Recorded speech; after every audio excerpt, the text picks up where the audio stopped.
오래된 사오정 시리즈 가운데 이런 유머가 있습니다. 한 번은 사오정이 고속도로를 달리고 있는데 집에서 전화가 걸려왔습니다. 방금 라디오에서 사오정이 달리고 있는 바로 그 도로에 자동차 한 대가 역주행해서 달리고 있으니 조심하라는 엄마의 메시지였습니다.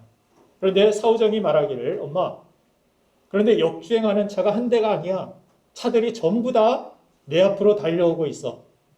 지금 누가 역주행을 하고 있는 것일까요? 사오정 자신이 역주행하고 있는 것입니다. 그럼에도 불구하고 다른 차들이 역주행하고 있다고 생각하는 사오정의 이 방향 착오증이 많은 현대인들이 가지고 있는 심각한 문제라고 이야기할 수 있겠습니다. 사실 내가 거꾸로 살고 있으면서 세상이 잘못되었다고 말할 때가 많이 있고, 내 마음이 어두운데 세상이 다 온통 어둡다고 말할 때가 많이 있습니다. 정말 우리가 건강한 삶을 살길 원한다라면, 열매 맺는 인생을 살길 원한다라면 우리의 위치를 발견하고 방향을 바르게 설정해야 합니다. 특별히 영적으로 우리의 위치와 방향을 바르게 정하는 것은 무엇보다도 중요합니다. 성경은 우리가 예수 그리스도 안에서 하나님을 향하여 살아갈 때 우리의 삶이 복되고 좋은 열매를 맺을 수 있다라고 약속해 주십니다. 반대로 복의 근원이신 하나님을 등지고 살아가는데 우리가 어떻게 복을 받을 수 있고 좋은 열매를 기대할 수 있겠습니까? 하나님을 등지고 살아갈 때 사오정과 같은 심각한 위기를 결국 맞이할 수밖에 없는 것입니다. 그래서 요한복음 15장 5절에서 예수님은 이와 같이 말씀하셨습니다. 같이 한번 읽겠습니다. 시작. 나는 포도나무요 너희는 가지라. 그가 내 안에 내가 그 안에 거하면 사람이 열매를 많이 맺나니 나를 떠나서는 너희가 아무것도 할 수 없으리라. 아멘. 하나님은 오늘도 주님 안에 거하여 하나님을 향하는 우리에게 한없는 은혜와 능력을 베풀어 주실 것입니다. 성령의 능력으로 풍성한 열매가 있는 복된 인생으로 우리를 변화시키시고 인도해 가실 것입니다. 오늘의 본문인 사도행전은 특별히 성령 행전이라 그렇게도 불려집니다. 성령 하나님께서 성도들에게 오셔서 무슨 일을 행하셨는지를 보여줍니다. 특별히 사도행전 1장 8절 이달의 암송 말씀이기도 한 이 말씀을 보면 오직 성령이 너에게 임하시면 너희가 권능을 받고 이렇게 기록하고 있습니다. 여기서 권능은 진정한 변화를 일으키는 힘을 이야기합니다. 권능이 임하면 모든 것이 변화될 수 있습니다. 이사야서를 보면 마른 뼈도 생기가 살아나 하나님의 군대가 되는 놀라운 변화를 일으키는 것, 이것이 바로 성령의 능력입니다. 열매 없는 삶, 또 앞으로 열매를 기대할 수도 없는 삶을 열매가 풍성한 삶으로 변화시킬 수 있는 능력, 이것이 바로 성령의 능력입니다.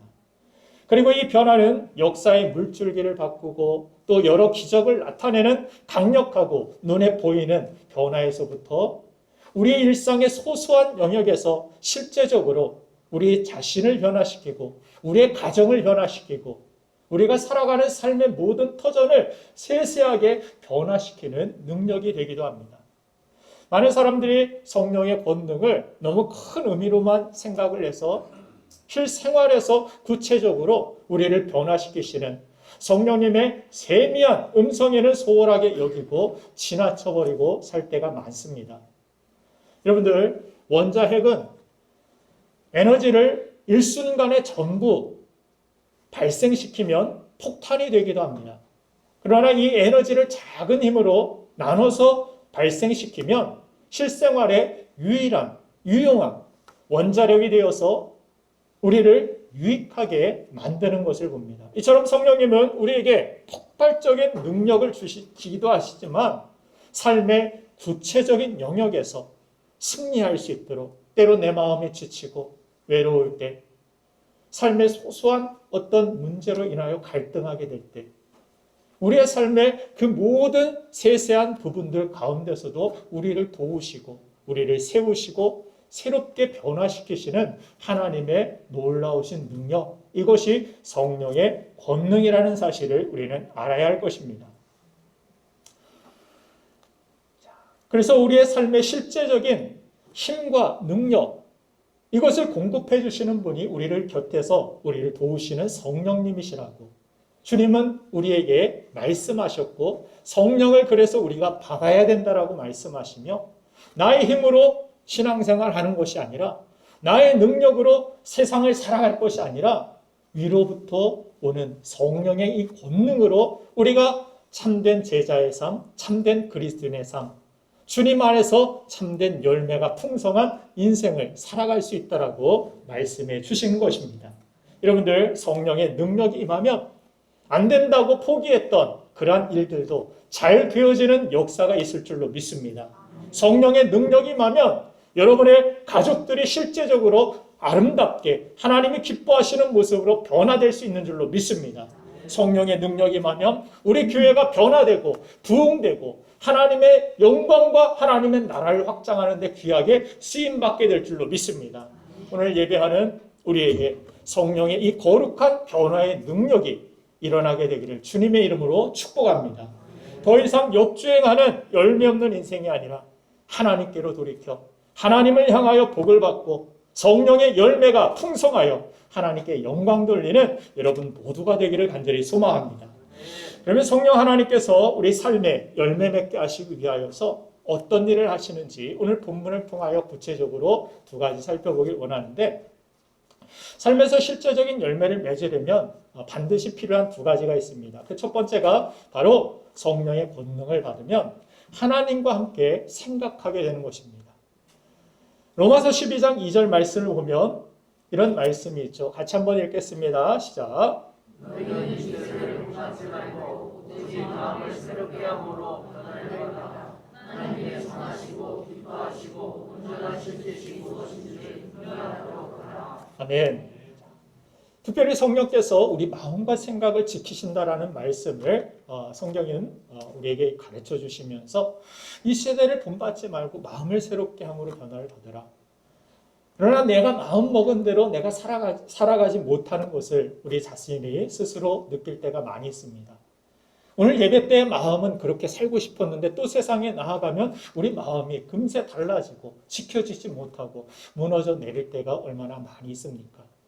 그러나 이 성령께서는 우리의 삶의 모든 일상 가운데서 오늘 하나님 앞에 결단하고 또 하나님의 뜻대로 또 하나님을 향하여 살기로 결심한 여러분들의 마음과 생각을 지키시고, 또 삶에 있어서 삶의 자리에 돌아가서 그저 세상만 바라보고 살아가는 우리가 아니라 하나님을 등지고 역주행하는 인생이 아니라 하나님과 함께 동행할 수 있도록 성령님은 우리를 도와주시는데, 특별히 무엇을 통하여? 우리의 생각을 변화시킴을 통하여서 우리의 생각이 하나님과 함께 생각하는 인생이 될 수 있도록 우리를 도우신다라고 말씀하여 주시는 것입니다. 기독교의 본질은 변화에 있음을 성경은 가르쳐 줍니다. 그러나 이 변화는 내가 만들어내는 것이 아닙니다. 성령 하나님께서, 우리는 할 수 없지만 하나님께서 우리를 그렇게 변화시켜 가시는 것임을 말씀하여 주십니다. 그래서 오직 성령이 임하면 다른 이유가 아니라는 것입니다. 다른 데서 힘이 오는 것이 아니라 이 변화의 힘은 바로 오직 성령의 힘이고 성령의 능력이라는 사실을 보여줍니다. 성령의 열매 맺는 것도 마찬가지죠. 오직 성령의 열매는 성령의 열매입니다. 오직 나의 열매가 아니라 나의 힘이 아니라 성령께서 맺혀주시는 열매이기 때문에 그렇게 우리에게 말씀하여 주십니다. 그런데 이 변화는 어디에서부터 출발하느냐? 바로 우리 안에 있는 생각에서부터 출발하게 됩니다. 여러분들이 이곳에 도착하시기까지 먼저 생각이 있었을 것입니다. 생각 없이 지나가다가 오신 분들은 아마 없으실 것입니다. 이 교회에 와서 예배를 드려야지라는 생각을 가지고 계획하고 무슨 차를 타고 갈지, 어떻게 걸어갈지 여러 가지 것들을 생각해서 이곳에 여러분들이 도착하고 이런 행동이 나온 것처럼 이 예배의 자리에 오기까지도 그런 수많은 생각들이 있었던 것처럼 우리 마음의 생각이 바뀌면 방향이 달라지게 되고 결과가 달라지고 열매가 달라지게 된다는 사실입니다. 각 분야에서 크게 쓰임받는 사람들의 이야기들을 들어봐도 그렇습니다. 생각이 다른 모습들을 봅니다. 생각의 크기가 그 사람의 어떤 크기를 또 열매를 결정짓는 모습들을 봅니다. 성경에서도 보면은 12명의 정탐꾼의 이야기가 나오는데 10명의 정탐꾼과 2명의 정탐꾼의 무엇이 특별히 달랐습니까? 생각이 달랐습니다. 우리는 메뚜기와 같다. 아니다. 저들은 우리의 밥이다. 이렇게 생각하는 사람과 저렇게 생각하는 사람. 믿음의 생각, 하나님과 함께 생각하는 사람과 자신의 생각만으로, 자신의 판단만으로 가득한 생각의 사람들의 결과가 어떻게 다른지를 우리는 잘 알고 있습니다. 흔히 성령 충만해지면 감정적으로 치우쳐서 판단력이 흐려지게 된다라고 생각하는 사람들이 많이 있습니다. 그러나 절대 그렇지 않습니다. 오히려 성령에 충만하면 하나님의 말씀으로 지성이 살아있고 성령에 충만하면 영적인 분별력을 가지고 하나님이 기뻐하시는 뜻을 추구하며 스마트하게 세상을 살아가게 된다는 사실을 우리는 알아야 합니다. 오늘 본문 사도행전 4장 13절 말씀에 이런 말씀이 기록되어 있습니다. 본문 사도행전 4장 13절 같이 한번 읽겠습니다. 시작. 그들이 베드로와 요한이 담대하게 말함을 보고 그들을 본래 한문 없는 모이는 말하다가 이상히 여기며 또 전에 예수와 함께 있던 줄도 알고. 아멘. 자, 학교 근처에도 못 가봤던 물고기만 잡고 어부 생활했던 그들이 어떻게 이렇게 담대히 복음을 전하는지, 이렇게 말씀을 잘 사람들에게 전파하는지, 그 복음을 전해 들은 사람들이 깜짝 놀라게 되는 사건이 일어난 것입니다. 이는 그들이 성령에 충만하여서 성령께서 그들의 지성과 생각을 변화시켜 주셨기 때문에 그것이 가능한 일이었습니다. 우리의 생각을 성령께서 변화시켜 주실 때 우리의 지식, 우리의 생각, 우리의 판단 그 이상의 것들을 하나님께서 하게 하시고 또 세상을 변화시켜 주시는 놀라운 능력이 우리의 삶의 생각의 변화에서부터 나타나게 됨을 말씀해 주시는 것입니다. 그래서 하나님이 기뻐하시는 그러한 생각을 가지고 인생을 살아가는 삶, 하나님이 기뻐하시는 뜻이 무엇인지 분별하고 이 성령의 능력으로 열매 맺는 인생이 되기 위해서는 생각이 살아있는 성령에 충만한 사람이 되어야 함을 성경은 우리에게 강조하여 주십니다. 여러분들 생각이 살아있는 그리스도인이 진정 건강한 성도들의 삶인 줄로 믿습니다. 생각 없이 닥치는 대로 열심히만 사는 것은 좋은 그리스도인이 아닙니다. 왜냐하면 생각이 없으면 닥치는 대로 살아가기 때문에 그런 사람은 성경이 말곡이 아니라 바람 부는 대로 날리는 겨와 같다라고 표현합니다. 그래서 환경과 시류에 따라서 이리저리 휩싸이다가 표류하는 인생, 결국에는 열매가 아닌 빈 껍데기만 남고 많은 인생이 된다라고 우리에게 가르쳐 줍니다. 여러분들 한국 축구의 수준을 한 단계 높여놓았다라는 평가를 듣는 한국 축구계의 영웅으로 불리는 히딩크 감독. 그 사람이 가장 크게 기여한 것은 무엇보다도 생각하는 축구를 만든 것이었습니다. 동네 축구와 프로 축구의 차이를 여러분들 아십니까? 동네 축구는 여러분들도 한 번쯤 해보셨지만 생각 없이 눈앞에 보이는 공만 향해 달려가는 모습을 봅니다. 한 사람이 공을 뻥 차올리면 골키퍼를 제외한 거의 전부 우리 편이고 상대편이고 상관없이 우르르 그곳에 다 몰려듭니다. 공만 다 우르르 이리저리 쫓아다니는 것, 그것을 동네 축구 그렇게 부르기도 합니다. 반면 프로축구는 어떻습니까? 자기 포지션에서 공이 오면 어떻게 처리할지 그것을 미리 배우게 되고 훈련하게 되고 그런 생각과 전략을 가지고서 공을 다루고 처리하는 모습을 봅니다. 이것이 프로와 동네의 차이가 되는 부분입니다. 히딩크가 이처럼 여러 가지 변수들을 적용하는 훈련들을 많이 시켰다고 합니다. 그것을 통해서 생각하는 수준을 넓혀 놓았다라는 거예요. 공이 오면 무조건 앞으로만 차는 것이 아니라 주변을 바라보고 어디에 연계해야 되는지, 어디를 향하여 달려가고 움직여야 되는지 끊임없이 생각하며 축구하게 만들었기 때문에 우리나라 축구의 수준이 올라갔다라는 평가를 듣는 것입니다. 결국 생각이 살아있을 때 강하게 되고 좋은 결과를 얻게 된다는 것을 보여준 것입니다. 에머슨이라는 이 사람이 좋은 리더라는 것이 따르는 사람들로 하여금 생각하게 만드는 사람이라고 말했습니다. 신앙생활도 무턱대고 그냥 덮어놓고 믿습니다. 저는 그런 것을 원하지 않습니다. 그래서 덮어놓고 믿지 말고 항상 성경을 펴놓고 믿으라고 말씀드렸습니다.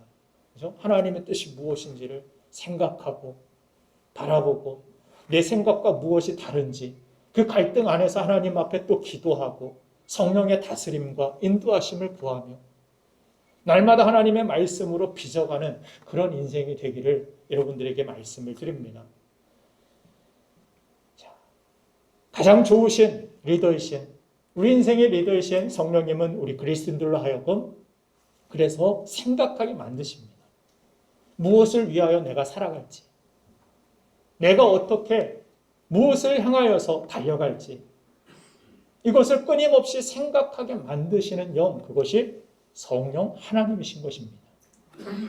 현재 세계 최고의 부자인 동시에 최고의 자선사업가로 불리는 마이크로소프트사의 빌 게이츠는 매년 2차례씩 모든 연락을 다 끊어버리고 이 사람이 어디로 가는지도 모르고 책 몇 권 들고 어디론가 사라져버리고 거기에서 생각하는 주간을 갖는다고 합니다.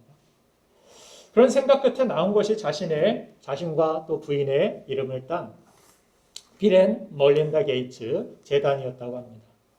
불치병이나 기아로 고통받는 사람들을 돕고 또 학교가 없는 곳에 학교를 세우고 있습니다. 훗날 그는 사업가보다 자선사업가로 기억되기를 원한다라고 그런 이야기를 하기도 했습니다. 생각이 있기 때문에 껍데기만 멀쩡한 졸부가 아니라 이런 훌륭한 일들이 가능해지는 것입니다. 우리 그리스도인에게 있어서 생각의 시간은 말씀 묵상과 기도의 시간입니다. 기도의 시간은 하나님과 함께 생각하는 시간입니다.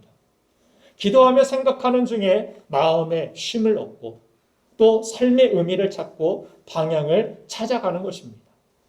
또 하나님의 말씀을 주야로 묵상하는 자가 복이 있다라고 시편 기자가 우리에게 소개하듯이 하나님의 말씀을 주야로 묵상할 때 우리의 삶의 진정한 방향을 우리가 점검할 수 있고 내가 말씀과 다른 길에 서 있지는 않는지 우리의 위치를 확인할 수 있고 말씀의 인도하심을 받는 자들은 때로는 고난이 있고 때로는 핍박도 있고 어려움이 있지만 그러나 그 말씀은 곧 하나님이시기 때문에 그 말씀을 품고 말씀을 따라 사는 자들은 결코 실망하지 않는 인생, 열매가 풍성한 인생을 우리에게 약속해 주시는 것입니다. 제가 초등학교 때 동아일보에서 개최한 미술대회를 준비했던 적이 있습니다. 안 믿겨지시는 표정으로 바라보시는데 지금은 글씨체도 안 좋지만 그림도 잘 못 그립니다. 근데 예전에 초등학교 때는 좀 그린다고 왜 그렇게 인정을 받았는지 모르겠지만 미술대회를 동아일보 대회를 준비하면서 선생님이 가르쳐 주신 중요한 포인트 한 가지가 있습니다. 그것은 도화지를 꽉 채우려고 하지 말고 무엇이 주제인지 그것을 포인트를 살리기 위해서 거기에 초점을 맞추라는 그러한 가르침이었습니다. 그 전까지는 도화지를 받으면 이 도화지에 뭘 그려놓을까, 빽빽하게 뭘 채울까 빈틈없이 그려댔습니다. 아주 지저분한 그림이 되었겠죠. 그러나 그 다음부터는 무엇을 뺄까를 생각하니까 중요한 것들이 포인트가 살아나는 그러한 것들이 저에게서 제 그림에서 나타났습니다. 그래서 그 가르침대로 그리다 보니까 저는 결국 동아일보 자생대회에서 입상을 하는 좋은 성적을 거뒀습니다. 물론 그 이후로 다시 제 습관대로 빽빽하게 도화지를 채우면서 그것이 마지막 상이 되었지만 거기에서 중요한 교훈을 배웠습니다. 내 인생에서 그저 내 열심으로 빽빽히 다 채운다고 성공하는 것이 아니라 오히려 그 빈 곳이, 오히려 그 생각하는 시간들이 하나님 앞에 이렇게 예배의 자리에 멈춰섬이 우리 인생에 더 좋은 열매, 더 아름다운 열매를 기대할 수 있고 맺을 수 있다는 사실이었습니다. 베토벤의 운명 교향곡을 우리가 잘 알고 있는데 그 음악을 들어보면 어떻습니까? 빠바바밤 하고 멈춥니다. 그리고 좀 있다가 또 빠바바밤. 누구나 한 번쯤 이상 정말 인상 깊게 들었던 이 음악을 기억하고 계실 것입니다. 만일 이 부분이 다른 음악들로, 다른 선율들로 꽉 채워져 있었다면 우리는 그렇게 임팩트 있는 그 운명 교향곡을 기억하지 못하리라는 생각을 해보았습니다. 우리 인생도 마찬가지입니다. 기도로 하나님과 함께 생각하는 시간이 없이 하나님의 말씀 앞에 멈춰서지 않고 하나님의 말씀 없이 우리의 인생을 나의 열심으로만 꽉 채우고 살아간다면 우리의 삶의 건강한 의미와 방향을 결코 우리는 찾을 수 없을 것입니다. 우리가 기도하면서 하나님의 말씀 앞에서 그 거울 앞에 내 자신을 비춰보면서 나의 위치와 내가 가야 할 길을 점검하고 세상과의 단절을 그렇게 체험하고 하나님 앞에 멈춰설 때 비로소 내가 해야 할 일이 무엇인지 명확히 우리는 알 수 있는 것입니다. 그렇게 기도는 깊게 생각할 수 있는 자리로 우리를 이끌어서 삶의 의미와 방향을 찾게 하십니다. 하나님의 놀라운 은혜와 능력 안에서 성령의 권능으로 열매 맺는 인생을 살길 원한다면 성령 하나님과 함께 생각하는 시간, 생각이 살아있는 그리스도인이 되기를 주님의 이름으로 축원드립니다. 두 번째, 마지막으로 성령 하나님께서 우리 삶에 실제적인 열매를 맺게 하시기 위하여서 우리의 삶을 하나님과 함께 하나님의 뜻대로 실천하게, 행동하게 하십니다. 우리 그리스도인의 신앙은 말뿐이 아니라 행동의 삶으로 이어져야 된다는 것을 누누이 성경은 가르쳐주고 강조하고 있습니다. 그것을 다른 말로 한마디로 순종이라고 이야기하죠. 순종이 중요한 것은 말씀하신 하나님이 그 말씀을 따라 순종으로 나아가는 삶을 반드시 책임지시기 때문입니다. 순종에는 하나님의 책임이 따릅니다. 하나님의 말씀을 믿고 순종하여서 나아간 그 약속을 믿고 걸어간 그 사람을 하나님께서 어찌 외면하시고 잊어버리시겠습니까? 말씀 부여잡고 그 약속 붙들고 살아가는 그 인생에는 하나님의 책임이 따릅니다. 하나님의 보호하심이 있습니다. 하나님의 능력이 있고 하나님의 축복이 있고 승리가 있는 줄로 믿습니다. 그래서 순종을 성경에서 누누이 우리에게 가르쳐주고 강조하고 있는 것입니다. 오늘 사도행전 전체를 봐도 그렇습니다. 성령의 권능을 받으면 행동하게 됩니다. 제자들의 그 이전의 모습은 어땠습니까? 무서워서 두려워서 벌벌 떨고 한마디도 못하고, 한마디가 뭡니까? 오히려 예수님을 저주하고 욕하고 부인하기에 급급했던 그들 아닙니까? 그런데 공회의 자리, 수많은 유대인들이 모여있는 그 자리에 나아가서 예수님을 십자가에 못 박으라고 그렇게 외쳐댔던 두렵던 그들 앞에 오히려 당당히 나아가서 오직 예수 외에는 구원이 없습니다. 예수 믿으세요라고 당당하게 담대히 그들이 전할 수 있었던 것은 그들의 힘과 그들의 용기에서 나온 것이 아니었습니다. 그들이 성령의 충만함이 있게 되니까 그들은 행동하지 않을 수 없었다라고 고백하고 있습니다. 오늘 사도행전 4장 본문 18절부터 20절까지의 말씀에 그 이야기가 기록되어 있는데 한번 차례대로 18절부터 20절까지 읽어보겠습니다. 시작. 그들을 불러 경고하여 도무지 예수의 이름으로 말하지도 말고 가르치지도 말라 하니 베드로와 요한이 대답하여 이르되 하나님 앞에서 너의 말을 듣는 것이 하나님의 말씀을 듣는 것보다 옳은가 판단하라. 우리는 보고 들은 것을 말하지 아니할 수 없다 하니. 아멘. 성령이 그들 가운데 함께 하시고 충만케 하시니까 그들 안에 무엇이 옳은지 생각이 살아있게 되니까 이것보다 더 중요한 것이 있지. 내가 예수님 부인하고 예수님께 등을 돌리고 잠시 살아남는 것보다 내가 주님의 증인이 되어서 주님의 제자로서 살아가는 것이 더 영광스럽고 더 하나님 앞에서 귀한 인생이 아닐까. 이런 생각이 살아있게 되니까 그들의 선택들이, 그들의 행동들이 달라지게 되었고 성령께서 함께 하시니까 그들의 삶의 행동이 삶의 말뿐이 아니라 행동하는 그리스도인, 그런 제자가 되었음을 성경은 오늘 말씀을 통하여 우리에게 증거하고 있는 것입니다. 여러분들 성령의 권능을 받으면 행동할 수 있습니다. 주님을 부인하고 주님이 없는 것 같이 세상을 살아가는 것이 아니라 세상 앞에 주눅 들어서 예수님의 예자 하나 못 꺼내고 살아가는 우리가 아니라 예수님을 담대하게 증거하고 선포하고 나 하나님의 사람임을 당당하게 선포하고 살아가는 자랑스러운 하나님의 자녀로서 우리는 세상을 살아갈 수 있는 것입니다. 만일 여러분들 자녀들이 여러분들이 창피하다고 사람들 앞에서 우리 아빠 아니야, 우리 엄마 아니야 이렇게 부인하고 아닌 척하고 나 모르는 사람이야 친구가 물어보면 그렇게 지나친다라면 얼마나 속상하고 얼마나 안타깝고 얼마나 마음이 괴롭겠습니까? 우리 하나님을 얼마나 우리가 시인하고 증거하고 살아가고 있습니까? 모른 체 하진 않습니까? 하나님이 없는 것처럼 세상을 살아가고 있진 않습니까? 왜 우리가 두려워할까요? 왜 세상의 주도권을 빼앗긴 채 그렇게 세상에 끌려 우리는 세상을 살아가고 있는 것일까요? 이 성령의 권능이 우리에게 없기 때문입니다. 우리가 이 성령의 권능을 구하지 않기 때문입니다. 여러분들 성령의 권능을 구하십시오. 성령의 권능으로 세상을 이기며 살아가십시오. 세상을 주도권을 가지고 있을 때 세상을 변화시킬 수 있지 않겠습니까? 세상에 끌려다니면서 우리가 어떻게 세상을 변화시킬 수 있습니까? 끌려가는 인생에는 변화가 없습니다. 우리가 세상을 주도해야 세상을 변화시킬 수 있죠.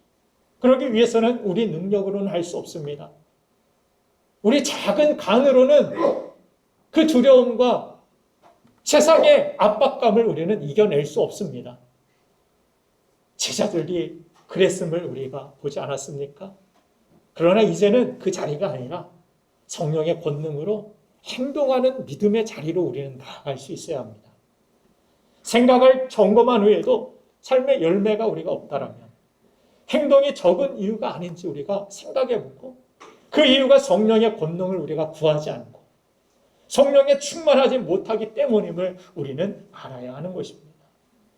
야고보서 2장 14절부터 17절까지에는 우리에게 이렇게 말씀하시죠. 같이 한번 읽어보겠습니다. 시작. 네, 형제들아. 나의 사람이 믿음이 있더라고 행함이 없으면 무슨 유익이 있으요 그 믿음이 자기를 구하느냐 나는 형제나 자매가 얻어보고 유명한 양식이 없는데 너희 중에 누구든지 그에게 이르되 평안히 하라 덥게 하라 배부르게 하라 하며 그 몸에 쓸 것을 주지 아니하면 무슨 유익이 있으리요 이와 같이 행함이 없는 믿음은 그 자체가 죽은 것이라.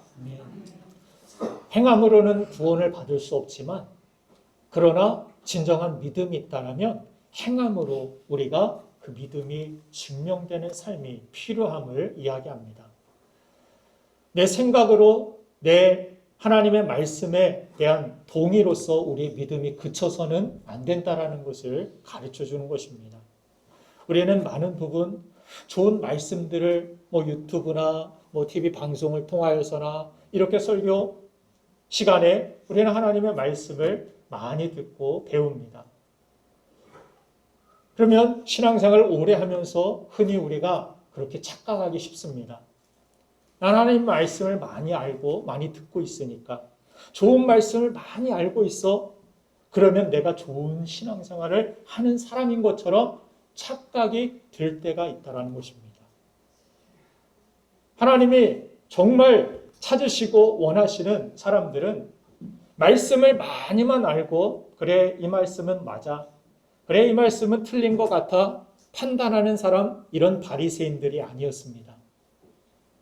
그저 주님의 말씀을 붙들고 그 말씀 한 자락 지키기 위하여서, 자신의 믿음을 지키기 위하여서, 하나님이 주신 말씀 가지고 나아가기 위하여서 그 갈등을 이겨내며, 정말 여러 가지 환경과 상황들이 허락지 않는 상황 속에서도 하나님의 말씀 하나 붙들고 나아갔던 그 순종의 사람들, 그 행동 하나하나, 그 걸음 하나하나를 하나님은 기억하고 계셨고, 또 그들을 하나님은 결코 잊지 아니하시고 그들을 믿음의 사람이라 인정하시고, 그렇게 아브라함이 정말 제 자녀가 아파 보니까 저는 더 많이 이렇게 아브라함의 심정이 와닿더라고요. 자녀가 아픈 가운데 자녀를 대신해서 아파 주고자 하는 그런 마음, 우리 부모에게 있지 않습니까? 아브라함에게 100세가 되어서 얻은 그 늦둥이 얼마나 귀합니까? 그 자녀를 하나님 앞에 모리아산으로 가서 제물로 바치라는 그 명령, 얼마나 갈등했을까? 얼마나 마음 아픈 일이었을까? 얼마나 이해되지 않는 그런 명령이었을까? 그런데 하나님께서 주신 그 말씀 하나 붙들고 그 갈등이 오래되지 않도록 그 다음날 새벽 일찍 출발하였다라고 그 시간까지 강조하고 있습니다. 하나님 앞에 결심한 그 마음이 식지 않도록, 흔들리지 않도록 일찍 아들을 데리고 모리아산으로 올라갔던 그 발걸음 얼마나 떨어지지 않았을까. 그러나 그 하나님의 말씀대로 움직여 순종하고 나아갔을 때 이제야 그 믿음을 보았다라고, 하나님께서 그의 믿음을 인정하시고 그를 위하여서 예비하신 오히려 놀라운 은혜와 축복을 경험케 하시는 모습을 보여주고 있습니다. 키에르케고르가 이런 말을 했습니다. 수학책은 되게 앞부분에 문제가 있고 뒷부분에 정답이 있는데, 뒤쪽에 정답을 미리 본다고 해서 앞부분의 문제를 풀 수 있는 것은 아니다라고. 자기가 실제로 고민하고 문제를 풀기 전까지 뒤의 정답은 내 정답이 아니다라고 이야기를 했습니다. 단순히 정답을 안다고 그것이 내 답은 아니라는 이야기입니다. 많은 크리스찬들이 그렇게 하나님 말씀 많이 들었으니까, 나 아멘 했으니까, 동의했으니까 그렇게 하나님의 말씀이 입에서만 그치고 생각에서만 머물게 되는 그런 모습 가운데서는 열매가 없다라는 것입니다. 열매가 없어요. 열매를 맺기 위하여서 성령께서 그래서 우리를 행동의 자리로 과감하게 용기 있게 결단하고 나아가게 만드신다라는 것입니다. 열매 있는 인생이 되길 원합니까? 그렇다면 성령의 충만함을 구하시고 성령의 감동을 따라서 하나하나 순종하는 믿음의 삶을 여러분들 선택하고 결정하시기 바랍니다. 그래야 열매가 있습니다. 그래야 기적이 있습니다. 그래야 하나님의 역사가 있고 변화가 있습니다. 믿음은 그렇게 동의해서 그치는 것이 아닙니다. 믿음은 순종의 걸음이 있어야 하는 것입니다. 그래서 때로 여러분들에게 내가 좋아하는 말씀만 골라서 들으려고 하는 유튜브로 말씀을 자꾸 듣는 그런 것을 우리 청년들에게 삼가하라고 가르칠 때가 있습니다. 그렇죠? 유튜브로 내가 좋아하는 말씀만, 이 말씀은 내게 맞아? 내 입맛에 딱 맞네? 내 가려운 귀를 잘 긁어주네? 내가 좋아하는 것만 듣다 보면은 잘못된 길에 서 있을 때가 많이 있고 그릇된 길에 나아갈 때가 많이 있습니다. 그 시간에 오히려 하나님의 말씀 성경을 더 읽고 묵상하고 딱딱하더라도 이해 안 되더라도 하나님의 말씀을 정독하고 말씀을 자꾸 읽다 보면 또 설교를 통하여서 하나님께서 때때로 우리에게 새롭게 이해되게 하시고 또 그 말씀이 떠오르게 하시고 내 위기의 때, 힘들 때, 고난의 때 그 말씀으로 나를 지키시고 인도하시는 것을 경험하게 된다라고 말씀드립니다. 하나님의 말씀은 베스킨 라빈스처럼 골라먹는 재미가 있는 것이 아닙니다. 싫어도 내게 맞지 않아야해도 내 상황은 지금 그렇지 않은데요. 나는 이 상황, 이 말씀이 나에게 좋게 들리지 않는데요. 그럼에도 불구하고 하나님의 말씀이기 때문에 믿음의 선배들처럼 그것이 하나님의 뜻이니까 내가 가겠습니다. 십자가를 지신 예수님, 나의 원대로 마옵시고 아버지의 원대로 아버지의 뜻대로 되길 원합니다.